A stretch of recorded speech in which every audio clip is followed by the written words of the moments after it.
sang de... Mais le texte commence à voir, vous abstenez des viandes sacrifiées aux idoles, du sang, virgule, des animaux étouffés et de l'impudicité. Bon, je renvoie la question sur toi. Si un homme de Dieu qui a servi le Seigneur, hein, durant toute sa vie, et puis finit la vie dans l'impudicité, il va au ciel? C'est la même chose. Oui. On peut plus aller au Louvre pour acheter ça. C'est facile. Ou bien tu ne veux pas seulement écouter, tu ne veux pas seulement changer ta nature.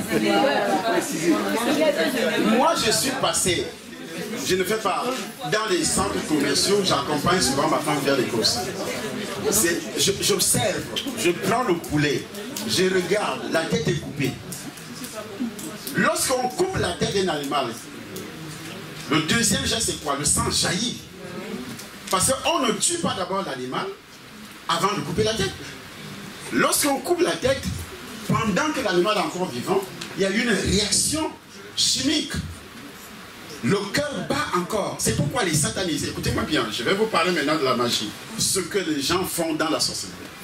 Des sacrifices que tous les satanistes qui sont dans la ville font aujourd'hui.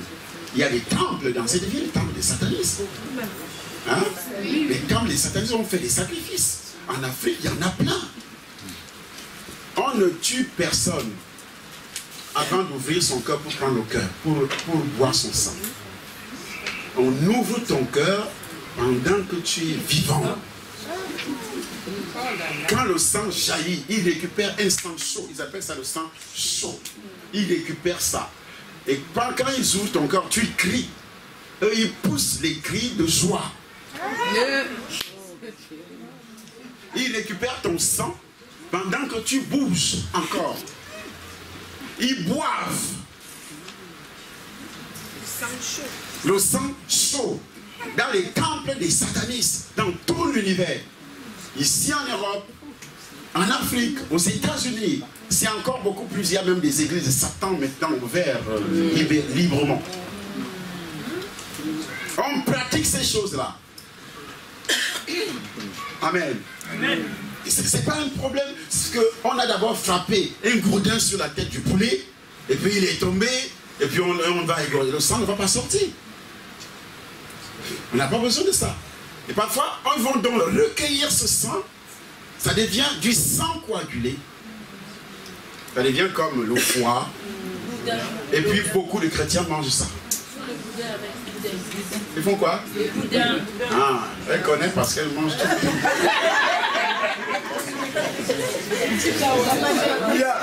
Oui. Et par rapport à la viande halal, papa, il n'y a pas le sang. Mais l'histoire qu'on dit qu'on prie pour sanctifier la viande halal avant de le manger. Donc en fait, on n'a pas le temps. Attends d'abord. Les gens qui prient. Et moi-même. Pour sanctifier. Ben, si mais tout est sanctifié par la prière, la parole. Amen. Donc on peut manger la viande halal. On peut manger ça correctement, sans problème. Amen. Mais tu ne vas pas sanctifier un fétiche pour dire que tout est sanctifié par la parole. Ah non, non. Tu ne peux pas prendre une viande étouffée et dire que tout est sanctifié par la parole. C'est faux. Tu ne vas manger le sang et dire que tout est sanctifié par la parole. Puisque c'est déjà une interdiction de Dieu. Tu ne peux pas aller coucher avec une femme. Comme elle est publicité, tu dis je le fais au nom de Jésus. Il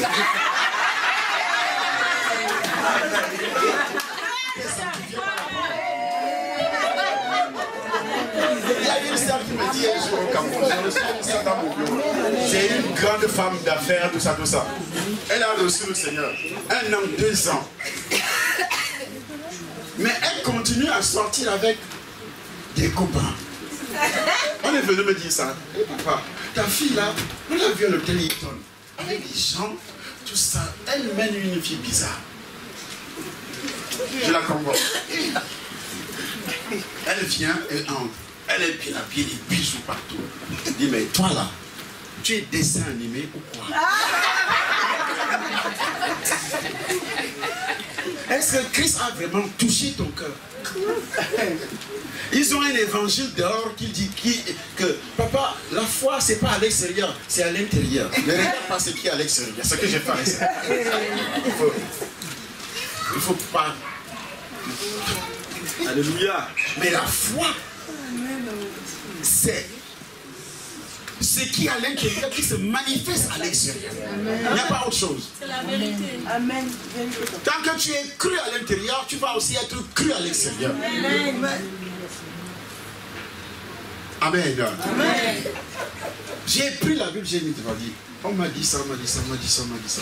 C'est vrai, elle dit d'abord, dit, est-ce que je peux appeler les témoins? Il y a tel qui t'a vu, il y a tel qui t'a vu, il y a tel qui t'a vu. Christ ne force personne. Si tu ne veux pas suivre Christ, rentre encore dans le monde. Apocalypse dit quoi? Si tu es voleur, vole encore, vole encore, vole encore.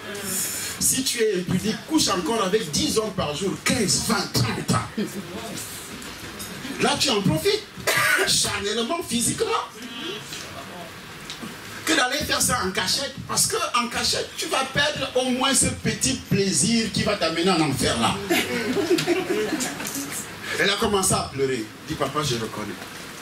Mais je pensais que quand j'allais avec un homme, je priais d'abord au nom de Jésus.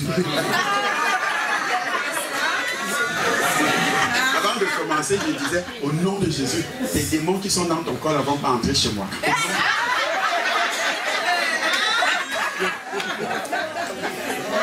Moi, j'ai commencé à rire. Amen. Amen. Amen.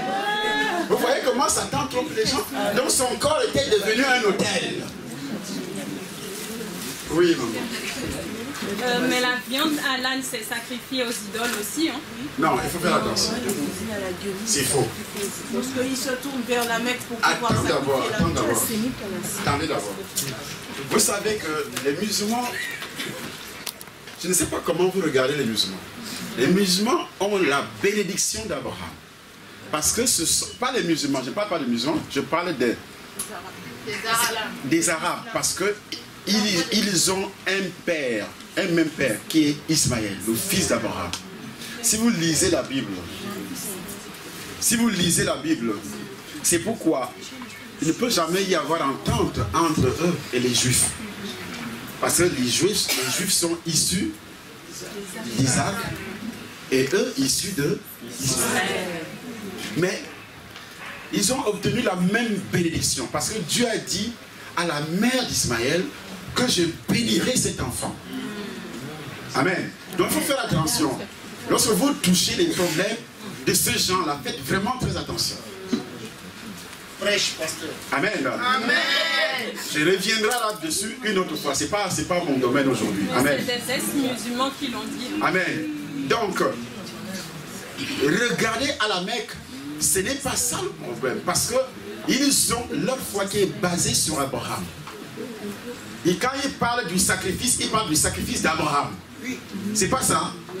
Ils ne parlent pas du sacrifice de qui que ce soit. Ils parlent du sacrifice d'Abraham. C'est là que tout est parti. Donc il faut faire très attention. Amen. C'est comme leur bénédiction. Ils parlent de sacrifice.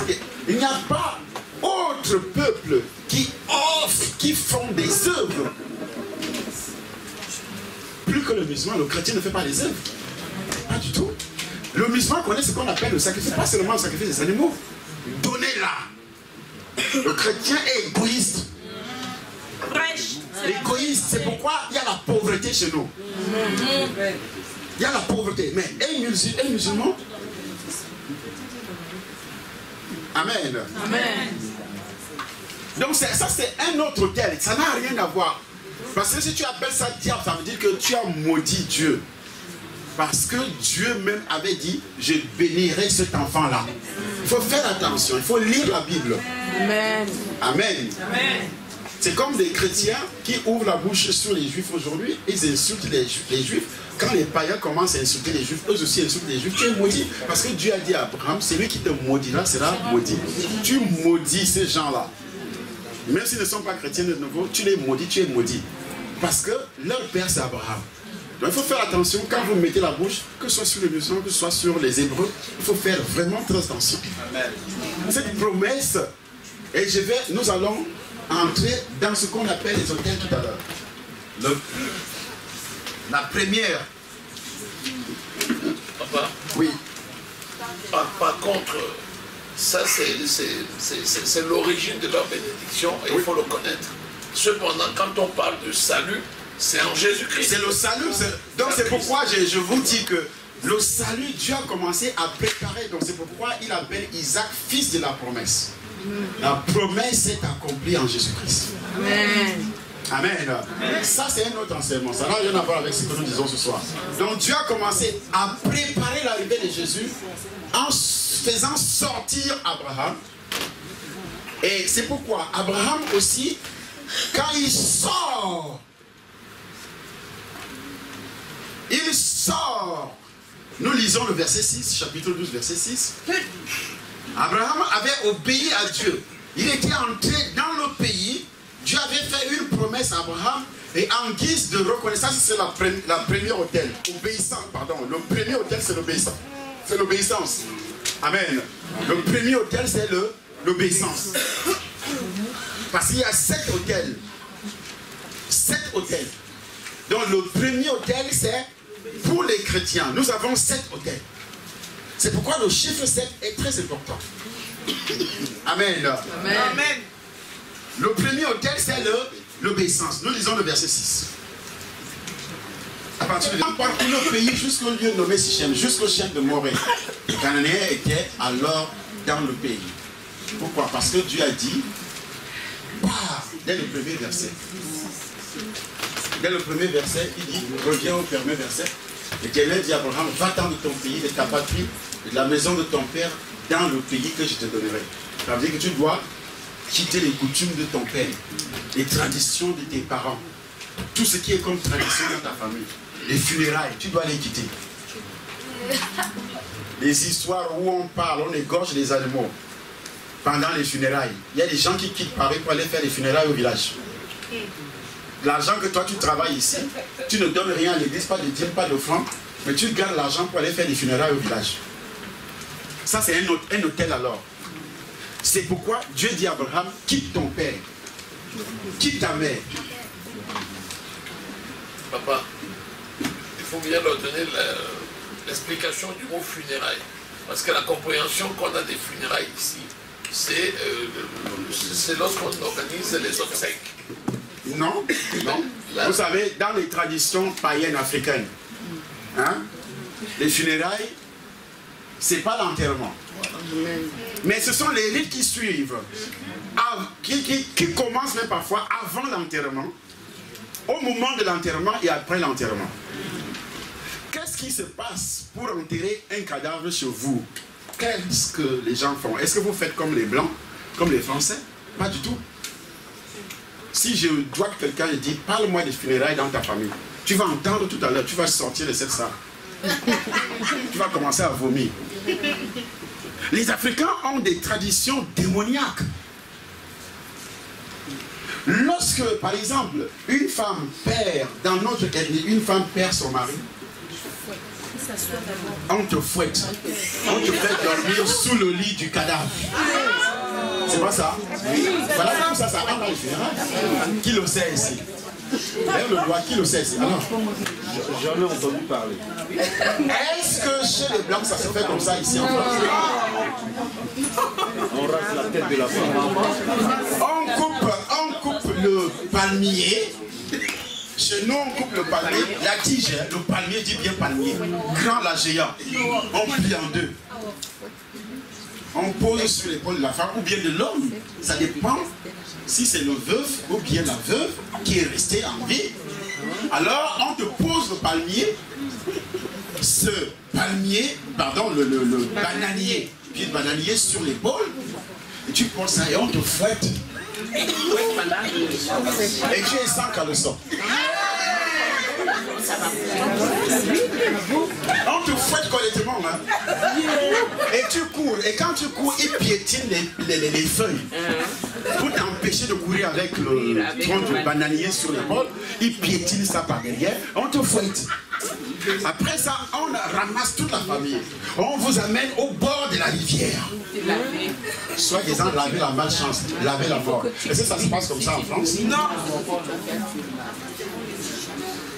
Vous voyez, et après, le jour même, avant l'enterrement, on égorge une chèvre, un mouton, des poulets, on mélange le sang des animaux, de ces animaux, dans une bassine. On verse le vin rouge et le vin de palme, plus les écorces, les feuilles. Et on ordonne à tous les membres de la famille du défunt de se raser. Hein? On vous rase la tête. Pour savoir que chez les Bamileke, il y a quelqu'un qui a perdu un membre de sa famille. Quand il revient, il a la tête rasée. C'est pas vrai? Hein? Et il est habillé en noir. Mais tout ce qui se passe là-bas. Et puis on vous fait asseoir, on vous fait boire le sang de ces boucs mélangé avec des breuvages bizarres. Et si cette personne est morte, comment on appelle ça? Une mort violente, que le sang, accident, arme blanche, couteau, le feu, quelque chose comme ça, mais les rites qui vont suivre après, mais encore c'est pire, ils vont prendre même les caca dans les WC.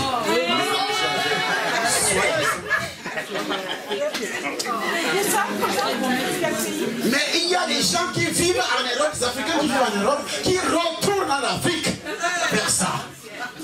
Soit disant la malchance ne va pas me poursuivre, la mort ne va pas me poursuivre. Mais quand ils reviennent, ils viennent s'asseoir dans vos églises. Et puis ils disent après, ça rien ne marche dans ma vie. Quand tu dis donne seulement 100 € à l'église comme offrande, il sort. Il va raconter que le pasteur aime l'argent. Mais va voir ce qu'il dépense en Afrique pour les funérailles.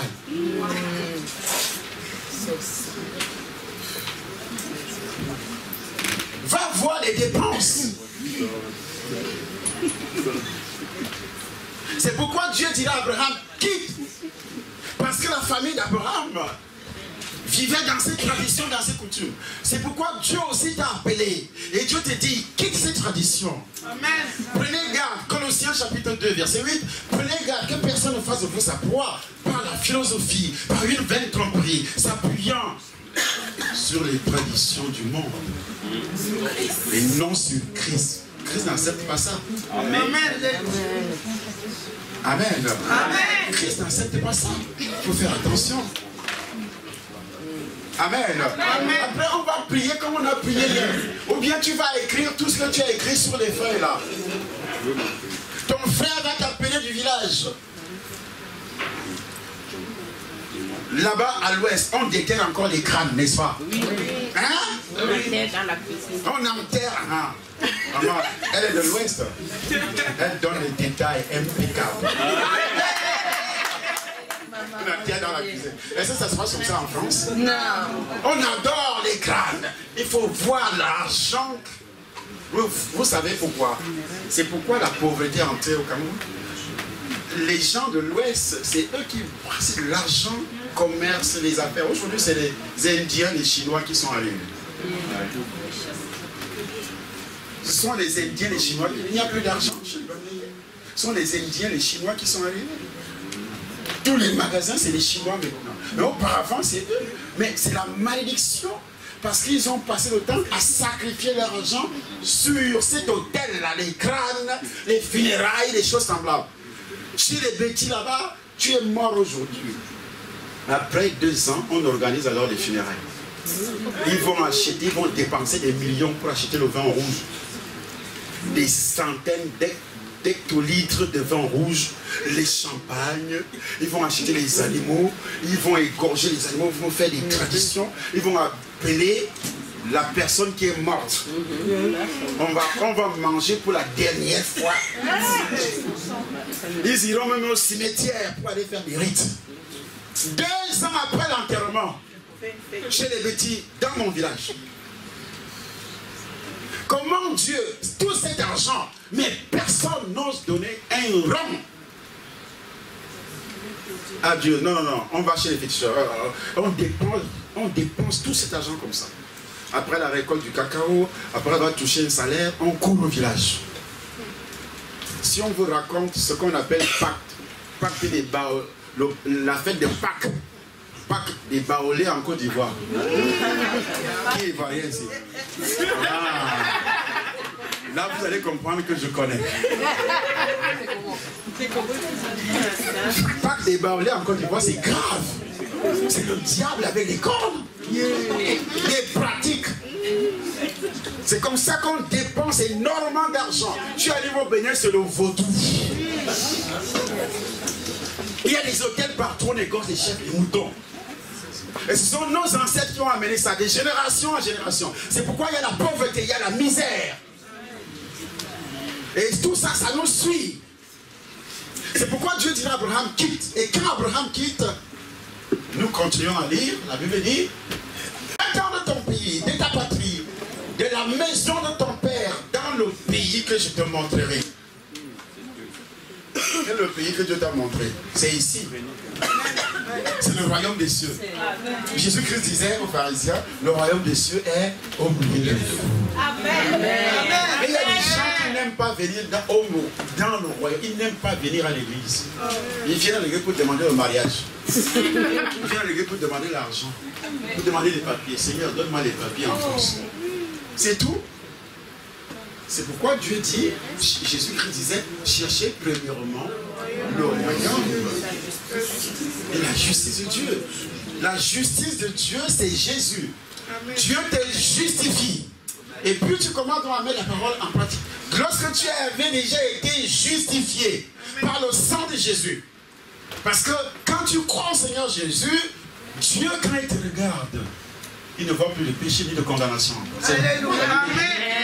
La Bible dit qu'il n'y a plus de condamnation pour ceux qui sont en Jésus-Christ. Romains chapitre 8, verset 1er. Il n'y a plus de condamnation pour ceux qui sont en Jésus-Christ. Amen. Amen. Amen. Et il met un accent qui dit pour ceux qui sont en Jésus. Il n'y a plus de condamnation. Amen. Mais si tu retournes encore manger le sang des boucs, le sang de ceci, l'impudicité c'est toi, maraboutage c'est toi, les crânes c'est toi.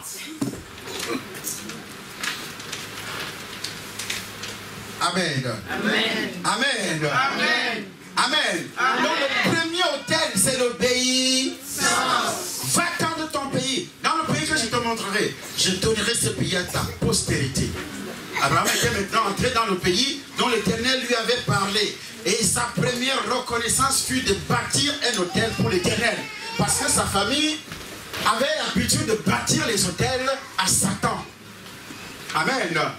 De bâtir les hôtels à qui? À Satan. Chez toi, c'est des crânes. C'est le Pâques, la fête de Pâques des Baolés. Ou bien, il y a d'autres hôtels. Hein. Ce n'est pas seulement des pratiques. Le luxe, là, c'est un hôtel. Le luxe, c'est un hôtel. Chacun est tenté à amorcer par sa propre convoitise. Et lorsque la convoitise a conçu, elle enfante le péché. Le péché étant consommé produit quoi? La mort. La convoitise, le luxe, un esprit de luxure qui est entré chez les chrétiens. Amen. Amen. Un esprit de luxure. C'est-à-dire, quand il arrive à l'église, il met 1 euro ici. Mais dans la journée, regarde ce qu'il a dépensé. Pour ses habits, pour les voitures, il a pris une voiture à crédit de 60 000 euros. On lui coupe peut-être 1 200 euros, ou bien 500 euros, 600 euros. Parce qu'il veut à tout prix rouler avec une grosse caisse, montrer à tout le monde qu'il a une grosse caisse. Il ne peut plus donner une offrande à l'église parce qu'il paie des dettes. Comme il y a Internet aujourd'hui, voilà encore un autre thème. Tu es sur Internet, c'est-à-dire la publicité. La publicité, robe, chaussures, voitures, meubles, ceci, cela. Tout ton salaire est déjà parti dans les crédits, les dettes. Tu n'as plus rien. Voilà un hôtel que Satan a érigé dans la vie des chrétiens. Et tu arrives à l'église, Hébreu dit quoi? C'est à de tels sacrifices que Dieu prend plaisir. Hébreu chapitre chapitre. Ils ne connaissent pas. Mais ils connaissent tous les sites. Un enfant de Dieu, normalement, doit être heureux, bien, doit vivre bien. Un enfant de Dieu ne peut pas vivre malheureux. Oui, c'est bien. Comme vous êtes. Oui. Moi, j'ai payé samedi la salle à Paris où je dois faire l'église. J'ai payé 4500 €. Ça ne coûte pas 500 €. Amen. Là, tu prends l'exemple sur moi. Non, c'est ça que j'ai fait avant de porter ça. J'ai d'abord sacrifié une grande partie pour Dieu. Amen.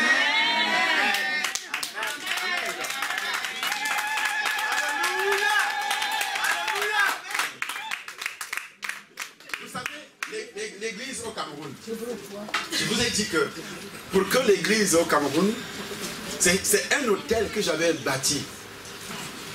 Parce qu'on nous avait chassés, c'était une salle qu'on avait l'habitude de louer comme ça, et puis... Non, c'était pas... On appelle ça le foyer évangélique. Les gens de l'Ouest construisent un foyer pour les réunions traditionnelles. Et nous avons l'habitude de... Quand je suis arrivé au Cameroun, en 2005, et moi j'ai loué ça chaque jour 350 000 francs CFA par jour. On faisait les 350 000 CFA par jour, ça fait environ 500 €.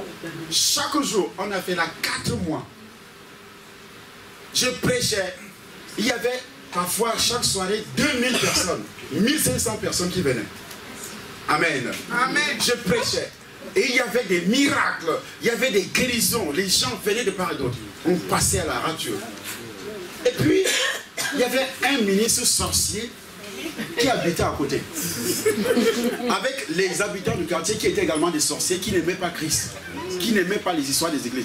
Ils ont monté un document, amen, une fausse accusation que nous faisons trop de bruit. Nous faisons des veillées et on les empêche de dormir. Ils ont envoyé le dossier au gouverneur. Pendant que nous étions dans la salle, dans la soirée, le sous-préfet ne nous dit pas que on va fermer votre salle, scellez votre salle. Après le culte, nous sommes rentrés à la maison. Et puis, dans la matinée, 8 h du matin, les gendarmes, les policiers, le sous-préfet lui-même devant, ils sont venus sceller. On m'appelle plutôt au téléphone pour dire que la salle est scellée, donc il n'y a pas de culte ce soir. Quand les gens arrivent, comme vous arrivez ici, vous êtes arrivés ce soir, non? Amen. Et puis la salle est scellée, on dit que c'est la police qui a scellé. Vous faites quoi? Vous rentrez chez vous, non? L'église est terminée. 1 jour, 2 jours, 3 jours, 4, 5, 6, 1 semaine, 2 semaines, 3e semaine, il n'y a pas d'église, il n'y a rien. Et comme j'ai le ministère des tentes, c'est-à-dire, je suis comme mon fils, il est médecin, il prêche l'évangile. Moi, je suis entré dans les affaires. J'avais créé, dès que je suis arrivé au Cameroun, j'ai créé ma société. Je commençais à gagner des marchés de l'État, des marchés de ceci. J'ai exécuté les marchés. Je venais de gagner un marché d'une plus de 20 millions de francs CFA. C'était un petit 3 km de basse tension pour mettre le courant dans un village. C'était seulement une distance de 3 km. Alors j'ai gagné ce petit marché avec un autre marché. On avait payé cette facture comme aujourd'hui. Et puis, on a scellé la salle le lendemain. L'argent était encore dans le compte. J'étais en train de faire le programme avec ma femme. Nous allons acheter une parcelle de terrain. On va commencer à construire avec cet argent. Amen. Il n'y avait plus de brebis. 3 semaines plus tard, il y a une sœur qui m'appelle au téléphone. Elle me dit, papa, il y a une salle ici, mais ce n'est pas dans la ville. C'est une petite salle de 300 places. On peut quand même commencer. Il y a des bureaux derrière, il y a ceci. On peut rencontrer le bailleur. Je dis, bon. Je me présente le lendemain chez le bailleur. Le type me dit, vous devez payer, si vous voulez, cette salle avec les bureaux, avec tout ce qui est là-dedans, vous payez 1 200 000 par mois.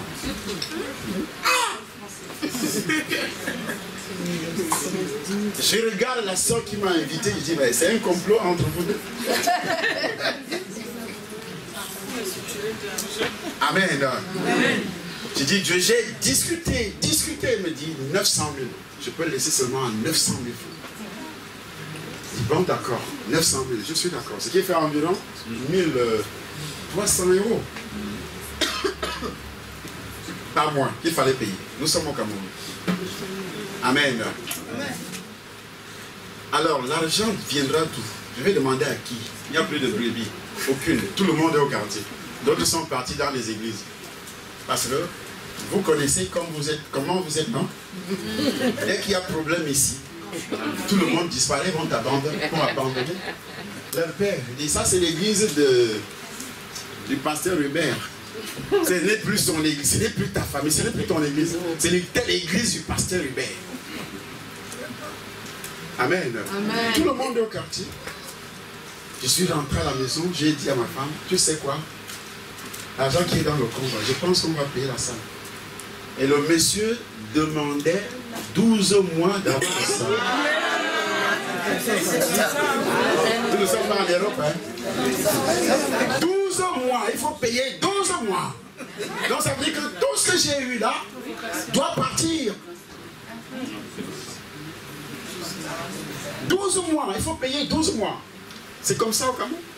Tu peux prendre une petite villa, on te dit, paye un an d'avance. Alors, je suis allé dans le compte, j'ai pris l'argent. J'avais les larmes aux yeux. Mon cœur battait. Amen. Amen. Je suis allé déposer des millions entre les mains de ce monsieur. Quand je suis entré dans la salle, j'ai vu des toiles d'araignée parce que des chaises, des trucs, il n'y avait même pas de... Il fallait acheter des chaises. Il fallait aussi payer la radio pour parler. Je n'avais pas de radio. Pour demander aux gens, prêcher, demander aux gens de venir. L'église va commencer la semaine prochaine. J'ai déjà payé la salle. Ce n'est pas l'argent des brebis. Hein. C'est mon argent. Là, je suis en train de bâtir un hôtel. Amen. Amen. Je suis en train de bâtir un hôtel. C'est pourquoi ce ministère a subi. C'est pourquoi Dieu est descendu avec une bénédiction. Amen. Une bénédiction. En moins d'un an, dès que je suis rentré au Cameroun en 2008, 2009, en moins d'un an, le ministère a bondi. Amen. On a traversé 3000 personnes, 4000 personnes. Dieu a commencé à bénir financièrement, à bénir en tout. Amen. Amen. Amen. Amen. Il a envoyé l'onction parce que j'avais bâti un hôtel. Or, je suis le prédicateur. Hein. Il y a beaucoup de pasteurs qui ne savent pas que il faut bâtir un hôtel, il faut donner. Parce qu'ils pensent que ils disent aux gens donnez. Eux-mêmes ne donnent pas. C'est la parole de Dieu. Hein. Tu es un homme de Dieu dans la salle, tu ne donnes pas. Sache que tu vas mourir pauvre. Amen. Tu ne payes pas la dîme, tu vas mourir pauvre. Amen. Tout ce que tu fais, tu dois aussi obéir à cette parole. Amen. Sinon, c'est fini pour toi. Amen. Amen. Amen. Que ce soit brebis, tu essayes. C'était un hôtel que j'avais bâti. J'ai déposé l'argent sur l'hôtel. L'hôtel d'Abraham. Amen. Continuons à vivre. Amen. Abraham, la Bible dit, je bénirai ceux qui te béniront et je maudirai ceux qui te maudiront. Et toutes les familles de la terre seront bénies en toi. Là, les chrétiens se sont appropriés de ce verset. Ah oui, je suis dans la famille d'Abraham. Selon Galates chapitre 3. Est-ce que toi tu obéis comme Abraham? C'est ça. Amen. Amen. D'abord obéi, il a laissé les coutumes et les traditions. Est-ce que toi tu as laissé les coutumes et les traditions? Tu as arrêté de manger la viande sacrifiée aux idoles. Tu as arrêté de manger le sang. Amen. Amen. La Bible dit, Abraham prit Sarai sa femme et Lot, fils de son frère, avec tous les biens qu'il possédait et les serviteurs qu'il avait acquis à Charan, ils partirent pour aller dans le pays de Canaan. Ils arrivèrent au pays de Canaan. Abraham parcourut le pays jusqu'au lieu nommé Sichem, jusqu'au chêne de Morée. Et Canaan était alors dans le pays. L'Éternel apparut à Abraham et dit, je donnerai ce pays à ta postérité. Abraham bâtit là un hôtel à l'Éternel qui lui était apparu. Amen. Mais si ça avait été toi, Abraham, Dieu a apparu devant lui pendant qu'il priait. Il dit, je bénirai, je te bénirai. En même temps, je donnerai ce pays à ta postérité. Abraham, le premier geste, il n'est pas resté seulement par terre en disant, oui Seigneur, merci, merci, merci, que ton nom soit béni. Non, non, non. Il a posé un acte.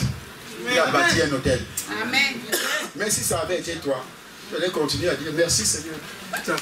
Tu es vraiment, tu es un Dieu d'amour, tu es un Dieu de ceci, tu es un Dieu de cela. Mais Abraham, la Bible dit, Abraham bâtit un hôtel. Amen.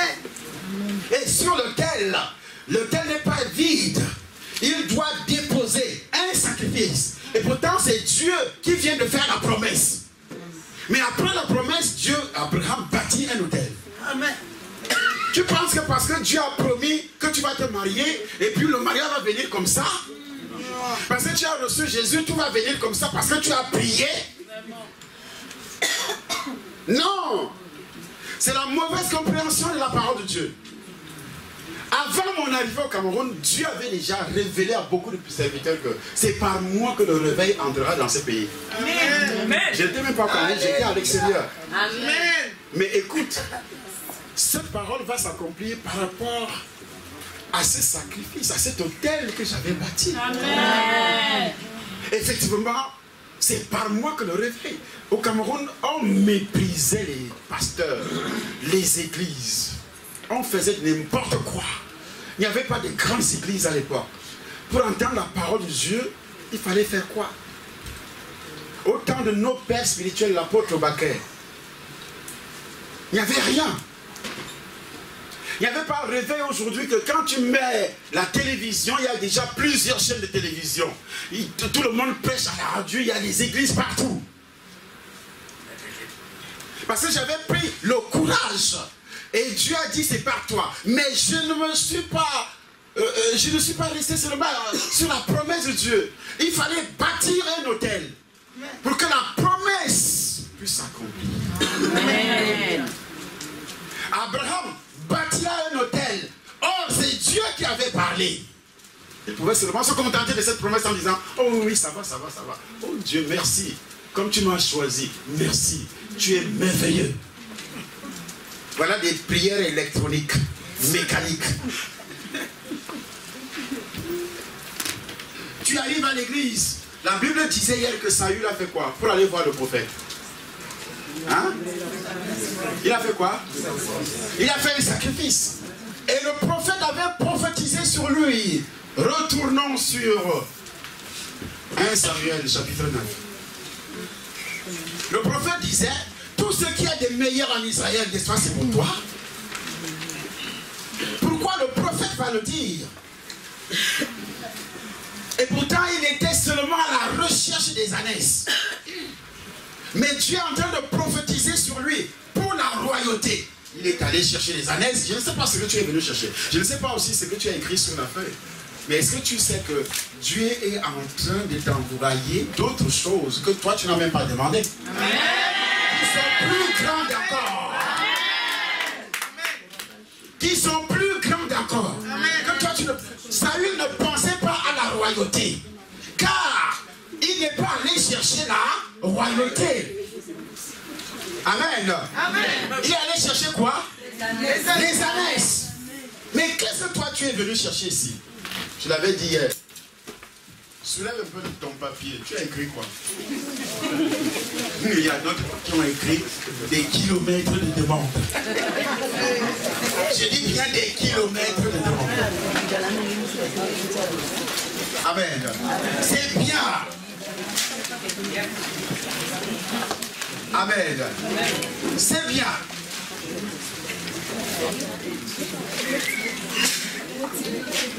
Ça, c'était le deuxième hôtel d'Abraham. Dans le verset 8, Abraham bâtit un second hôtel. Abraham était un prophète, un patriarche. Il était aussi un homme vivant et marchant par la foi. Il marchait par la foi. Donc vous devez, la Bible dit, sans la foi, il est impossible d'être agréable à Dieu. Amen. Non, tu dois avoir la foi. Tu as assisté au séminaire, tu as entendu des choses. J'ai dit des choses. Tu as enseigné. Mais si tu n'as pas la foi, tu penses que Dieu va faire quoi avec toi? C'est la foi qui va te ramener demain. Amen. Amen. Sachant que Dieu m'a parlé. C'est la foi. Dieu ne t'oblige pas. Tu peux continuer à manger tes poulets, à manger, à boire ton sang, à manger le sang. Comme le vampire. Tu peux continuer. Est-ce que Dieu va t'obliger? Non. Mais il t'attend au tournant quand rien ne marchera dans ta vie. Amen. Amen. Amen. Amen. Nous lisons. Nous sommes où? Demain à cette heure, c'est Dieu qui parle. Je t'enverrai un homme du pays de Benjamin et tu lui donneras pour chef de mon peuple d'Israël. Amen. Amen. Non, non, non. Il dit, je t'enverrai un homme de Benjamin. Saül n'est pas allé les mains vides pour dire à Dieu, oh oui, j'ai perdu les années, je suis dans une famille pauvre, aie pitié de moi, Seigneur. Il a même refusé de partir. On t'a dit, oui, si tu vas là-bas, on va prier pour toi, on va te délivrer, tous les démons vont partir, les maris de nous vont partir. Il dit, oui, je dois aller. Et Samuel, Saül, pardon, s'est résigné en disant, mais si nous partons voir l'homme de Dieu, qu'est-ce que nous allons donner à l'homme de Dieu? Il n'y a plus de provision dans notre sac. Et l'homme de Dieu n'a pas refusé. Et Dieu, avant l'arrivée, la Bible dit, un jour avant l'arrivée de Saül, l'Éternel avait averti Samuel, le prophète, en disant, demain à cette heure, je t'enverrai un homme du pays de Benjamin et tu lui aideras pour chef de mon peuple Israël. Il sauvera mon peuple de la main des Philistins, car j'ai regardé mon peuple parce que son cri est venu jusqu'à moi. Amen. Amen. Continue, monte encore. Il dit, verset 20, ne t'inquiète pas des annexes que tu as perdues. Il y a 3 jours, car elles sont retrouvées. Le chiffre 3, c'est le chiffre de la résurrection. Amen. Amen. Amen. Il y a 3 jours, Jésus a fait combien de jours dans la tombe? 3 jours. C'est le chiffre de la résurrection. À obtenir ce que tu veux, ce n'est pas un problème de Dieu. C'est ton problème. Amen. Il y a certaines choses que tu n'as pas compris auparavant. Amen. Amen. Si tu avais compris auparavant, dans l'église de Dieu, il y a ce qu'on appelle les dîmes. Beaucoup de gens s'attardent à donner les dîmes. Une bonne chose, d'autres ne donnent pas. Il y a des gens qui donnent les prémices. Il y a des gens qui donnent les actions de grâce. Les actions de grâce parce qu'il a vu. Ah oui, Dieu m'a guéri, je dois donner action de grâce. Beaucoup de chrétiens donnent encore plus d'actions de grâce parce qu'ils voient d'abord l'action de Dieu dans leur vie avant de donner. Amen. Non, c'est l'hypocrisie. C'est un manque de foi. Amen. Amen. Saül n'avait pas encore retrouvé les ânesse. Mais avant même de penser aller voir l'homme de Dieu, il a déjà dit, mais qu'est-ce que moi je peux donner à l'homme de Dieu? Il n'avait pas encore rencontré l'homme de Dieu. Il n'était même pas sûr de retrouver les ânesse. Il y a des gens qui disent, moi je vais donner l'offrande. Je suis allé dans cette église, j'ai donné ceci, mais je n'ai rien obtenu. Il faut qu'on me rembourse. Il faut qu'on me rembourse. J'ai suivi des trucs comme ça, même ici en France, dans les églises. J'ai donné tellement de temps, et l'homme de Dieu là, il avait dit que dès que je donne, j'obtiendrai, et puis j'ai donné. Comment tu peux obtenir? Tu as l'onction d'Ananias et Saphira. Dieu savait que tu es comme ça, c'est pourquoi il n'a pas donné. Nulle créature n'est cachée devant lui, tout est à nu et à découvert aux yeux de celui à qui nous devons rendre compte.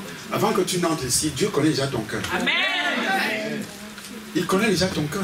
Alléluia. Il sait déjà que tu es hypocrite. Amen. Amen. Amen. C'est déjà que tu es hypocrite. On ne va pas te donner. C'est déjà que tu es venu, tu pour l'acheter. On n'achète pas Dieu. Tu as quoi? Bill Gates a quoi? Il n'a rien. Les gens qui se pavanent là dans une grosse voiture, je suis riche, si tu n'es rien. Dieu va même jusqu'à dire tu es pauvre, tu es nu, tu es aveugle. Amen. Mais pendant que tu respires, tu dis je suis l'homme le plus riche du monde. Tu n'as rien. À côté d'un Dieu